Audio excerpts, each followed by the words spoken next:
माझं नाव वर्षा किशोर नवले. मी पुण्याला राहते. मला केसांचा प्रॉब्लेम आहे आणि केसांचं माझं हे म्हणजे जवळजवळ 4-5 वर्षापासून मला प्रॉब्लेम, म्हणजे माझे केस तुटतात वगैरे आणि खूप म्हणजे पातळ आणि टक्कल म्हणजे पडलं होतं. तर आता मी लाईफ फोर्समध्ये आता 1 महिन्यापासून ट्रीटमेंट घेते. तर तो माझा इश्यू म्हणजे 100% होता. आता तो 70%. 1च महिन्यात मला खूप म्हणजे अ, अ, चांगला रिझल्ट मिळाला आहे. मी खूप म्हणजे खूप दवाखाने वगैरे केसांसाठी खूप केलं. इकडे जा तिकडे जा, ही ट्रीटमेंट ती ट्रीटमेंट खूप घेतल्या.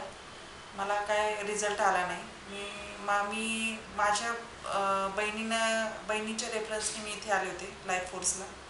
पण तिला पण खूप छान रिझल्ट मिळाला आणि माझं आता 1 वर्षात मला तरी असं वाटतं की माझे केसाची थिकनेस वगैरे चांगल्या प्रकारे होईल. माझे आता 70%च कवर म्हणजे बऱ्यापैकी कमी झाले. तर अजून मला म्हणजे गॅरंटी आहे की लाईफ फोर्समुळे खूप मला रिझल्ट छान मिळेल.